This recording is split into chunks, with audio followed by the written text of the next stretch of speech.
నమస్తే. నేను మీ రమేష్ పోతరాజు. ఇవాళ దేశవ్యాప్తంగా ఒక సున్నితమైన అంశం మీద చర్చ నడుస్తోంది. అది క్రైస్తవంలోకి మారిన వ్యక్తులకు షెడ్యూల్డ్ క్యాస్ట్‌కి సంబంధించిన రక్షణ కల్పించలేము అని చెప్పేసి సుప్రీంకోర్టు ఆంధ్రప్రదేశ్ హైకోర్టు తీర్పును సమర్థిస్తూ ఇచ్చినటువంటి తీర్పు మీద పెద్ద రచ్చ నడుస్తోంది. అది మా హక్కులకు భంగం వాటిల్లినట్టే. మాకు నచ్చిన మతంలోకి వెళ్ళే స్వేచ్ఛ మాకుండాలి అని చెప్పేసి కూడా ఈ ఎస్సీ కన్వర్టెడ్ ఎవరైతే క్రిస్టియానిటీలో కన్వర్ట్ అయ్యారో వాళ్ళు చెప్తున్నటువంటి పరిస్థితి. ఈ అంశం మీద మనతో పాటు షార్ట్ డిస్కషన్‌లో పార్టిసిపేట్ చేయడానికి ఇటు పెద్ద మేతరి బాబు మాదిగ గారు ఎంఆర్‌పీఎస్ జాతీయ కార్యదర్శి, అట్లాగే జాంబవ శతక రచయిత, మరోవైపు BJP Siddipet district social media convener ముత్యాల నాగరాజు గారు మనతో అందుబాటులో ఉన్నారు. నమస్తే నాగరాజు గారు. నమస్తే బాబు గారు. ఒక సున్నితమైన అంశం మీద చర్చ నడుస్తుంది. ఇలా షార్ట్ డిస్కషన్‌లో పార్టిసిపేట్ చేద్దాం. ముందుగా క్రైస్తవంలోకి మారితే ఎస్సీ హోదా కల్పించడానికి అవకాశం లేదని చెప్పి సుప్రీంకోర్టు ఒక తీర్పునిచ్చింది. ఈ తీర్పును మీరు సమర్థిస్తున్నారా నాకు? ఇప్పుడు చాలా మంచి డిస్కషన్ ఇది. చాలా ఏళ్ళ నుంచి భారతదేశంలో చాలా ఏళ్ళ నుంచి బ్రిటిష్ కాలం నుంచి ఇతర విదేశీయుల నుంచి మన మీద దాడి చేయడం కోసం, పరోక్షంగా విచ్ఛిన్నం చేయడం కోసము ఇదొక దీన్ని తప్పబడ్డదు. దీని ఒక దేశాన్ని విచ్ఛిన్నపరిచి దేశాన్ని మొత్తం దీన వ్యవస్థకు తీసుకుపోవాలని చెప్పేసి బ్రిటిష్ కాలం నుంచి నడుస్తుంది. ఇప్పుడు కాదు. ఇవాళ ఈ మతం క్రిస్టియానిటీ అసలు వాస్తవానికి మన దేశంలో పుట్టింది కాదు. క్రిస్టియానిటీ అనేది ఇతర దేశాల్లో పుట్టింది. ఇవాళ సనాతన హిందూ ధర్మం అనేది భారతదేశంలో పుట్టింది. క్రిస్టియన్లు కానీ ఇతర ఇంకా మతస్థులు కానీ ఇవాళ కన్వర్ట్ అయ్యిండ్రు. ఇప్పుడు క్రిస్టియన్ అంటే భారతదేశంలో ఉన్న క్రిస్టియన్లు మనోళ్ళే. వాళ్ళ జెన్యూనిటీ మొత్తం మనదే. వాళ్ళ తాతల కాలం నుంచి ముత్తాతల కాలం నుంచి పోతే ఏ రంగయ్యనో రామయ్యనో లేకపోతే లక్ష్మయ్యనో లేకపోతే ఇది హిందూ మతానికి సంబంధించిన వాళ్ళు కూడా. అంటే నేను ఏమంటున్నా అంటే వీళ్ళు తనకు నచ్చిన మతాన్ని తీసుకోవచ్చు. వాస్తవానికి భారతదేశం ఆర్టికల్ 14 ప్రకారము సమానత్వం, ఎవరైనా రాజ్యాంగం ముందు ఎవరైనా సమానులే. ఎట్లా దాన్ని ఎట్ ద టైము రాజ్యాంగం కూడా చట్టం ముందు కూడా అందరూ సమానమే. కానీ కాకపోతే ఇది ఎట్లా నడుస్తుందంటే హిందువులను టార్గెట్ చేసి, ఇది ఇప్పుడు కాదు నేను చెప్పేది, మన తాతల కాలం నుంచి కూడా ఇట్లే ఉంది పరిస్థితి. హిందువుల కాలం నుంచి మన కథకాలం నుంచి హిందువులను దెబ్బ కొట్టడానికి ఇతర దేశాల నుంచి వస్తున్నటువంటి విపరీతమైన ఫండింగ్ వల్ల వీళ్ళని హిందువులను టార్గెట్ చేయాలి, హిందూ మతాన్ని దెబ్బతీయాలి అని చెప్పి ఒక క్రిస్టియానిటీ కానీ ఇంకా వేరే ఇతర పాకిస్తాన్కి సంబంధించినటువంటి చూసినాం కదా మొన్నటి వరకు విపరీతమైనటువంటి దాన్ని ఒక మన మీద రుద్ది హిందుత్వాన్ని దెబ్బతీసే ప్రయత్నము క్రిస్టియానిటీ కానీ ఇతర మత సంస్థలు చేస్తున్నారు. బాబు గారు, అంటే మీరు డైరెక్ట్ గా వాళ్ళు రంగంలో దిగారు. అసలు దేశాన్ని విచ్ఛిన్నం చేయడానికి, దేశ విద్రోహ కలాపాలు చేయడానికే ఇతర దేశాలకు సంబంధించిన మతాన్ని భారతీయులు తీసుకొచ్చినట్టు. అయితే నాగరాజు గమనించాల్సింది ఏంటంటే, సరే ఆయన అందులో విచ్ఛిన్నం చేయడానికి బ్రిటిష్ కాలం కాదు, ఫండింగ్ అని ఒక పదం కూడా వాడేటు నిజంగానే ఏం లేదు. ఫండ్ ఎక్కడిది నాకు తెలిసి అయితే, ఆయనకు తెలిసేమని ఉందేమో కానీ నాకు తెలిసి అయితే లేదు. అట్లాంటివి ఏం లేవు. ఆ చైతన్యం కూడా ఈ దళిత పాస్తలకు లేదు. ఫండ్ ఇతర దేశాల నుంచి ఫండ్ తీసుకొచ్చుకొని ఆ వ్యవస్థ నిర్మాణం చేసి నడిపియడానికి వాళ్ళు ఇక్కడ ఉన్నటువంటి వాళ్ళ మీద దాడి కాదు అదంతా. కానీ ఒకటైతే నిజం, బ్రిటిష్ వారు వచ్చినప్పుడు క్రైస్తవిజం వచ్చింది నిజం.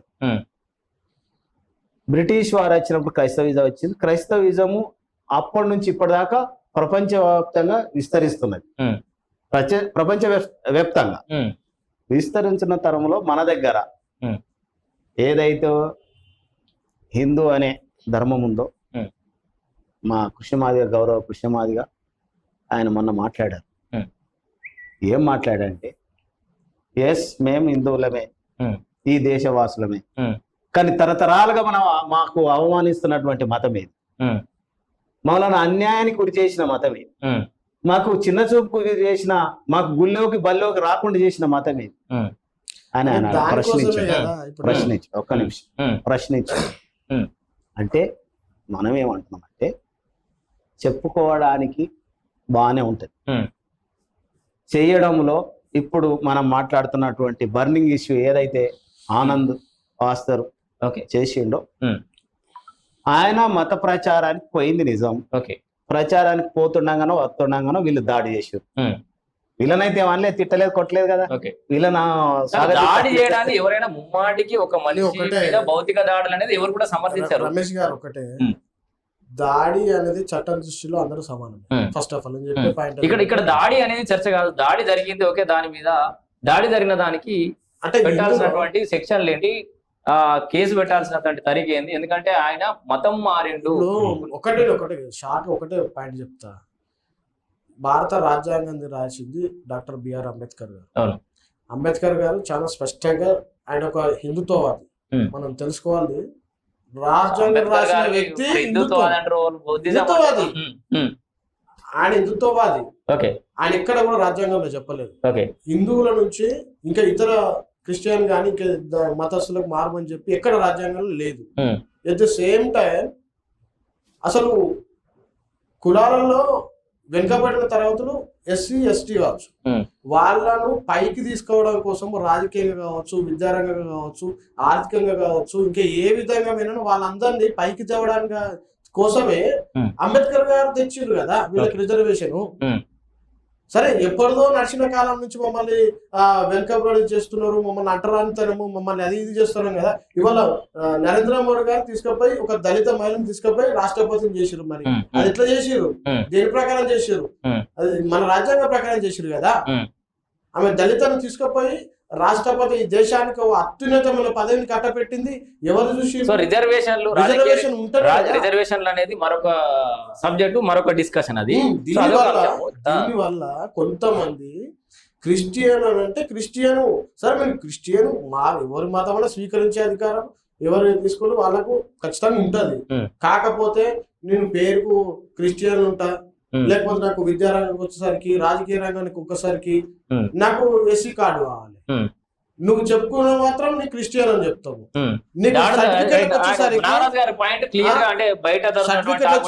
సర్టిఫికేట్ కోసం వచ్చేసరికి వాళ్ళకు ఏదైనా చట్టరీత్యా న్యాయ సంబంధం ఉన్న విషయాలలో మాత్రము మాకు ఎస్సీ ఎస్టీ కార్డు కావాలి. లేని విషయంలో మేము క్రిస్టియన్ అంటారు. క్రిస్టియన్ అంటే పదం ఏంటి తెలుసా మీకు? క్రిస్టియన్ అంటే ఏంటో తెలుసా మీకు? అమెరికాలో క్రిస్టియన్ అంటే అత్యున్నతమైన కులం అది. మరి నువ్వు అత్యున్నతమైన కులం పోయినాక మరి భారత రాజ్యాంగం కల్పించింది కదా ఎస్సీ ఎస్టీ అనేది, భారత రాజ్యాంగం కల్పించింది నీకు రిజర్వేషన్. మరి నువ్వు కులం కన్వర్ట్ అయినాక ఈ దీనికోసం ఎందుకు నీకు? దీనికోసం దేనికి? బాబు గారు క్లియర్ గా నాగరాజు గారి పాయింట్ బయట జరుగుతున్నటువంటి చర్చ కూడా అదే. మీకు స్వేచ్ఛ అనే పేరుతోడేమో మతం మారుతారు, క్రిస్టియానిటీలో పోతారు, మాకు ఇక్కడ సమానత్వం లేదని. రక్షణ కావాల్సి వచ్చినప్పుడు, ఎక్కడైనా దాడులు జరిగినప్పుడేమో మళ్ళీ దళిత కార్డు వాడతారు, దళిత సర్టిఫికేట్ వాడతారు, ఉద్యోగాలు కావాలన్నప్పుడు దళిత కార్డే వాడతారు, రిజర్వేషన్ వాడతారు.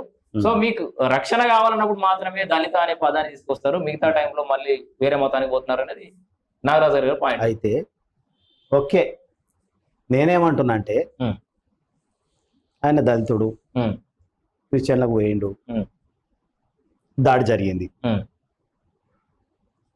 ఒక వ్యక్తి జనరల్ గా ఒక వ్యక్తి చంపడానికి వచ్చినప్పుడు ఏదైనా ఒక రక్షణ కవచం వాడతాడు కదా. దళిత కార్డు వాడుకుంటారు అనేది తప్పైతే దాడి చేయడం అనేది ఎంత తప్పు? దాడిని ఎవరు కూడా సమర్థించారు. ఒకటి. రెండోది, నీకు ఇప్పటికి మిత్రుడు అన్నట్టుగా ఎస్సీ ఎస్టీలకు కింది స్థాయి అంటే మహిళలకు కూడా ఒక రిజర్వేషన్ కల్పిస్తున్నాం అంటే బలహీన వర్గాలకు రిజర్వేషన్ కల్పించాలనేది ఇది సమాన స్థాయికి తీసుకురావడం కోసం. కాబట్టికే సమాజ నిర్మాణం అంటే కింది వర్గాలను కొంచెం మీదకి లాక్కొని రావడం అనేది ఉంది. అదే పద్ధతిలో సరే ఈయన మతం మారిండా, పిక్చర్స్ పోయిండా అనేది ఒక అంశం అయితే, దాడులు జరిగేది ప్రధానంగా నేను చూసిన పరిధి లోపల చాలా గమనించే స్థాయి లోపల ఇప్పుడున్న ఇంకా పరిశీలకులు కూడా ఎంతో మంది ఉన్నారు, వాళ్ళు కూడా పరిశీలించాలి. నేను చెప్తున్నా ఏంటంటే, ఎక్కడైతే దళిత పాస్టర్లు, గిరిజన పాస్టర్, కింది కులాల బీసీ వర్గాలకు సంబంధించిన పాస్టర్లు ఏదైతే ఈ మన వ్యవస్థలో కుల వ్యవస్థ నిర్మాణం అయినాక ఆ కుల వ్యవస్థలో అవమానానికి గురైనటువంటి ఒక కులము, కొంతమంది మన రాష్ట్రంలో బీసీలు ఉంటారు, ఓసీలు ఉంటారు, ఇంకో రాష్ట్రంలో ఎస్సీలు ఉంటారు, ఎస్టీలు ఉంటారు. అంటే ఎక్కడైతే అవమానం జరిగిందో అక్కడ సమూహం తీసుకున్నారు, అది వేరు విషయం రాజ్యాంగం ప్రాంతం. ఇక్కడ నేనేమంటున్నంటే ఈ యొక్క ఆనంద్ అనేట ఆయన దాడి జరిగింది, పోయిండు, సుప్రీంకోర్టుకు పోయింది. నిజంగా కూడా దాడి ఏ కోణంలో జరిగింది అనేది నేను అంటున్నట్టే భావిస్తున్నా. అనేకం చూసినాం, చరిత్ర కూడా ఉంది.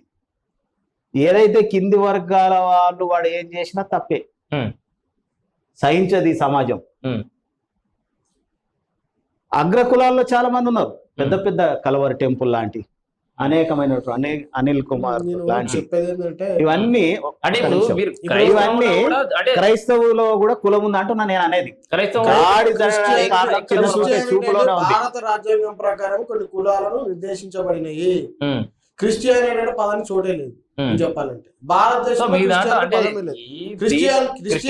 దళిత క్రిస్టియన్, దళిత పాస్టర్ వేరు, దళిత అసలు క్రిస్టియానిటీ అసలు మతమే లేదు, ఒకటే మతం క్రిస్టియానిటీ అనేది ఒకటే. సుప్రీంకోర్టు కూడా నేను అదే ప్రస్తావించింది. అసలు క్రిస్టియానిటీలో కులాలకి తావే లేదు. ఏమున్నా హిందూ, సిక్కు, బౌద్ధులకు మాత్రమే ఇక్కడ మేము సుప్రీంకోర్టు షెడ్యూల్ చట్టములో సుప్రీంకోర్టులో చెప్పింది వేరు, సమాజంలో చూస్తున్నది వేరు, జరుగుతున్నది వేరు, సంప్రదాయం వేరైతే చట్టం వేరైంది. అయితే నేనేమంటానంటే ఇక్కడ కింది ఆ మిత్రుడు తెలియకనో తెలిసో మతం మార్చుకున్నాడు. ఆయనకి ఇవన్నీ నాకు తెలిసి తెలియనోళ్ళే ఎక్కువ. పాస్టర్లు అంటే అవమానించడం కాదు కానీ అందులో ఏదో న్యాయం జరుగుతుందని పోతారు వారికి ఉన్న అవగాహన ప్రకారం. అంటే వీడు గుళ్ళకి రానియాడు, పెళ్లి చేయనియాడు. వాస్తవం చెప్పాలంటే తను ఏం చేస్తాడు అనే స్వేచ్ఛ ఉన్న దగ్గరికి పోతే అయిపోతుంది కదా. ఇప్పుడు వెనక స్వేచ్ఛ ఉంది కానీ రక్షణ లేదు కదా. ఇప్పుడు నేనేమంటున్నా, ఈ మతం అన్నా ఇంకా కొనసాగిస్తూ పోతారని వీళ్ళంతా. వీళ్ళు దళిత కార్డు వాడుకుంటా పబ్బం గడుపుకుంటున్నారు. వీళ్ళ రాజకీయం కోసము రాజకీయ పబ్బం గడుపుకుంటూ పోతున్నారు. ఇవాళ ఎక్కడ కూడా ఏ గ్రామానికన్నా భారతదేశంలో ఏ గ్రామానికన్నా చిన్న చిన్న ఏమైనా పొరపాటు జరుగుతుండొచ్చు, వాళ్ళకి కల్పించిన ఆర్టికల్ సంబంధించిన రాజ్యాంగం కల్పించినటువంటి దాన్ని వాడుకోమని చెప్పాలండి. దళితుడు కదా, ఎందుకు రాని గుళ్ళకి అని చెప్పేసి దాని నువ్వు చట్టం దృష్టిలో తీసుకపోయి నువ్వు న్యాయ పోరాటం చేయి. అదే అంబేద్కర్ రచించిన రాజ్యాంగాన్ని పట్టుకొని పోవచ్చు కదా. నీకు కల్పించింది అందుకే దళితులకు వెనుకబడి ఉన్నారు, వాళ్ళకు అంటరానితరంగా ఉన్నారు అని చెప్పేసి వాళ్ళకు స్పెషల్ గా ఆర్టికల్స్ ఉన్నాయి, రాజ్యాంగం నిర్మించింది. నువ్వు దాని గురించి చెప్పవు, దాని గురించి ఎందుకు చెప్పవు? నువ్వు ఒక రాజకీయ నాయకునిగా నీ మీద బాధ్యత ఉన్నదా? మనం అందరం దళితులం రాబాయ్, మనకు రాజ్యాంగం ఇట్లా కల్పించింది, ఎవడన్నా అంటే నువ్వు రాజ్యాంగాన్ని పట్టుకొని పోయి చట్టం దృష్టిలో తీసుకుపోయి న్యాయ పోరాటం చేయి. ఇవన్నీ ముచ్చట చెప్పకుండా ఇవన్నీ వాళ్ళకు తెలియజేయకుండా క్రిస్టియన్లో మారు, మాకు ఇతర దేశాల నుంచి ఫండింగ్ వస్తుంది, మీకు ఇన్ని తలాయించి పడేస్తాము, మేము చర్చి ఫాదర్లో మేము రద్దు పొందుతాము, రాజకీయ నాయకులు రద్దు పొందుతాము, ఒక కమ్యూనిటీ కింద ఒక గొడుగు కూడా తీస్తే మేము చెప్పింది వాళ్ళకి వేదం అవుతుంది, ఒక సందర్భంలో రాజకీయ పార్టీకి కొమ్ము కాస్తాము అని చెప్పి చెప్పదలుచుకున్నారని ఏం చెప్పారు? మీకు ప్రశ్నించే హక్కు కల్పించినప్పుడు, కొట్లాడే అవకాశం రాజ్యాంగం ఇచ్చినప్పుడు కేవలం మత స్వేచ్ఛ విషయంలోనే మాత్రమే కొట్లాడుతున్నారు మీరు. కులం అండి, మతం కాదు. మీరు అట్లే అంటున్నారు.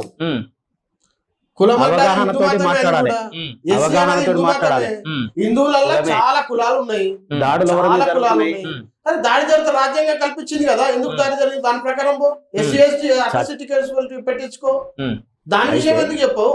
ఇప్పుడు కింది స్థాయిలో మీకున్నంత నాలెడ్జ్ ప్రతి దళితునికి ఎందుకు రథం పెట్టి చెప్పు, తిరుగు, ఒక పాంప్లెట్స్ బట్టి పెట్టు, జాతీయ స్థాయిలో మీటింగ్లు పెట్టు, అందరూ దళితులు అందరూ ఏకక తాటి మీద వచ్చి మన దళిత కులానికి ఏమైనా ఆపదిస్తే మేము ఉన్నామని చెప్పి ఒక ధైర్యం ఎందుకు ఇస్తలేవు? నువ్వు ఎందుకు ఇస్తలేవు?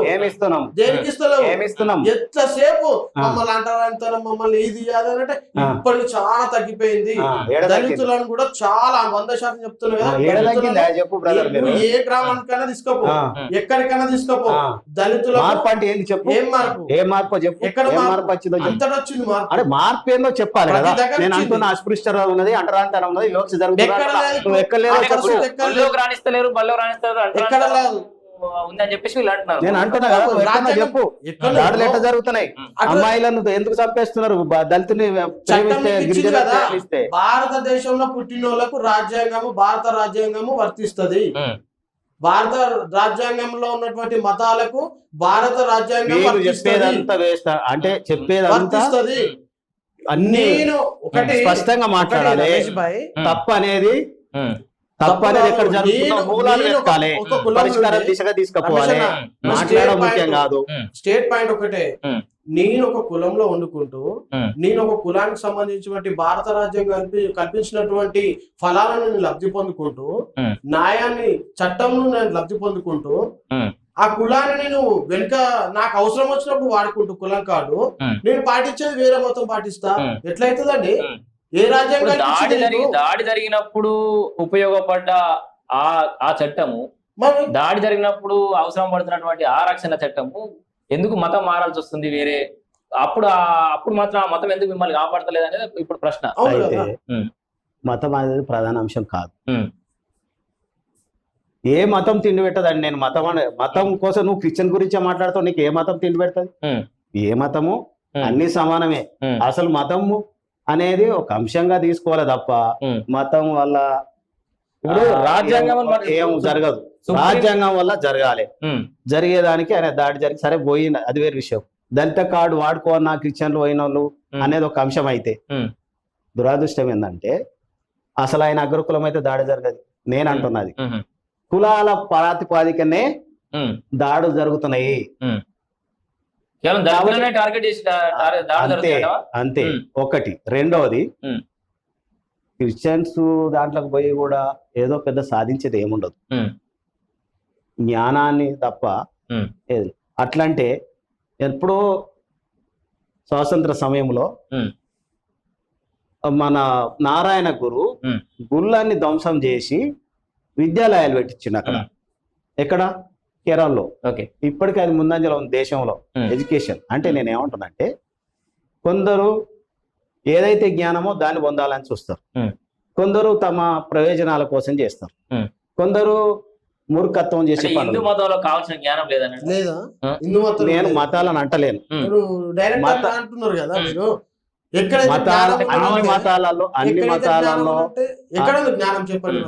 అన్ని మతాలలో మూర్ఖత్వం ఉంది. దాడులు ఎందుకు జరుగుతాయి? హిందూ మతంలో ఎక్కడ లేదు మూర్ఖత్వం, అసలుకే లేదు. మీరు ఇంతకుముందు ఇక్కడ బయట మన పక్కపట్టి కువైట్ గాని దుబాయ్ లో గాని చూస్తున్నారు కదా, ఒక మతానికి సంబంధించిన కమ్యూనిటీ ఉంటే ఇవాళ ఒక్కరికొకరు దాడి చేసుకునే పరిస్థితి ఉన్నది. ఇవాళ రాజ్యాంగం మన భారతదేశంలో విభిన్న కులాలు ఉన్నా కూడా, విభిన్న మతాలు ఉన్నా కూడా అందరూ కలిసిమెలిసి ఉంటున్నారంటే దానికి కారణం భారత రాజ్యాంగం కల్పించింది. భారత రాజ్యాంగాన్ని అందరు గౌరవించాలి. భారత రాజ్యాంగం ప్రకారం నడవకపోవడమే దాడులు. ఈ చూపులో కొంత వివక్ష జరుగుతున్నది. జరుగుతుంది కాబట్టి రక్షణ కోసం ఆయన పోయి ఉండొచ్చు. అది వర్తిస్తుందా తర్వాత సంగతి. నాడు మతం మారినప్పుడు దానికి వర్తించినప్పుడు వర్తించకపోవచ్చు. కానీ ఎందుకు పోయిండు అనేది ప్రధాన అంశం. నేనేమంటున్నా అంటే కింది కులాల మీద దాడులు జరుగుతూనే ఉన్నాయి.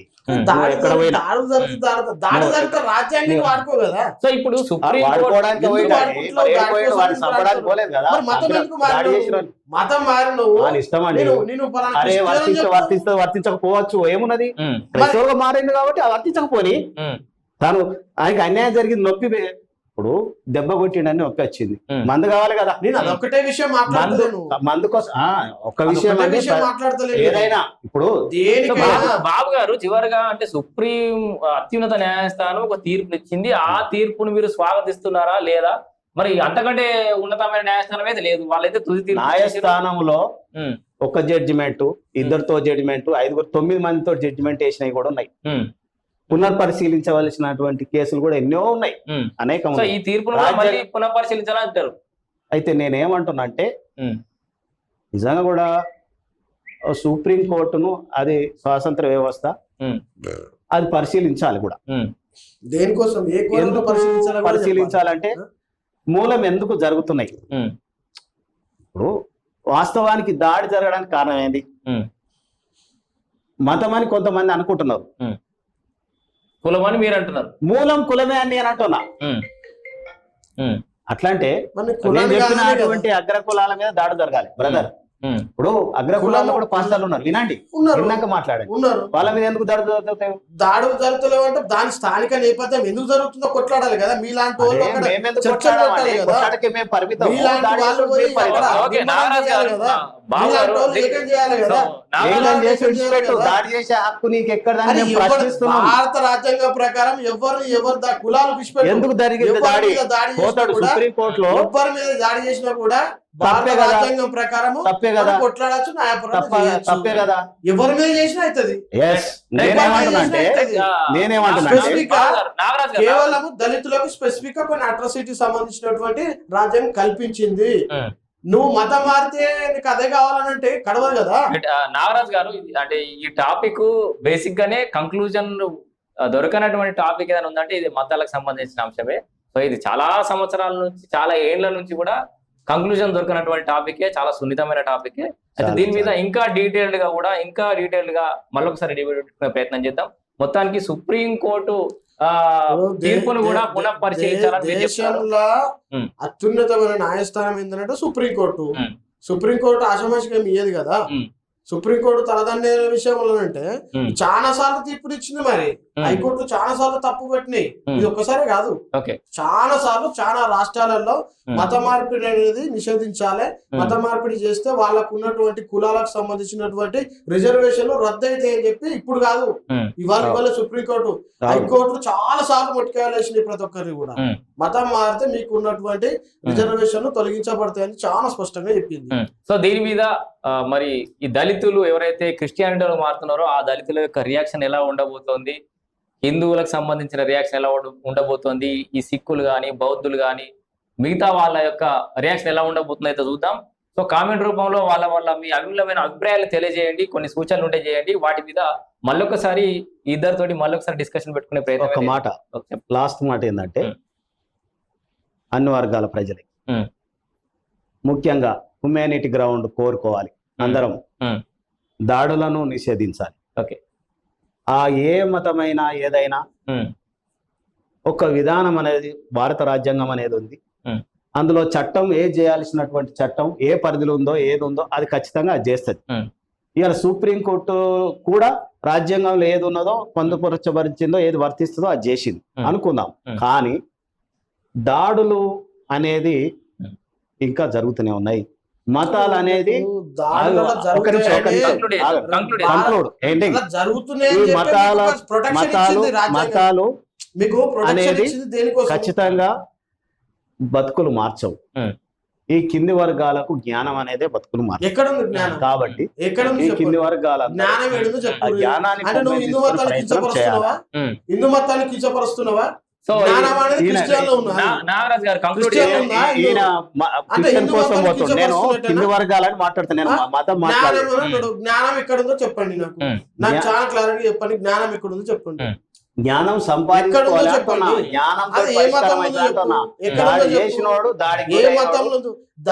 మతాలలో ఎన్ని ఉండదండి జ్ఞానం లేనటువంటి ఏ మతాలు? సో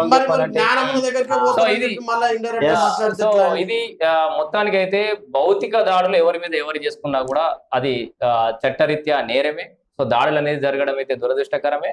అయితే ఈ దాడులతో పాటు ఈ షెడ్యూల్డ్ క్యాస్ట్లకు సంబంధించిన రక్షణకు సంబంధించిన చట్టాలు ఏవైతే ఉన్నాయో ఆ విషయంలో కూడా పెద్ద కాంట్రవర్సీ అయితే నడుస్తుంది. మరి దీని మీద కూడా సుప్రీంకోర్టు తీర్పు మీద పునఃపరిశీలించాలని చెప్పేసి ఏమో బాబు గారు చెప్తున్నటువంటి పరిస్థితి లేదు. ఈ తీర్పు సమర్థించాల్సిందే, మంచి తీర్పు ఇచ్చిరు అని చెప్పేసి ఏమో ముచ్చాల నాగరాజు గారు చెప్తున్నటువంటి పరిస్థితి. సో ఇదే అంశాల మీద మరొకసారి డిబేట్ లో కలుద్దాం. Until stay tuned. వైడి న్యూస్, నేను రమేష్ పోతరాజ్. థ్యాంక్ యూ నాగరాజు గారు మా స్టూడియోకి వచ్చినందుకు. Thank you Babu.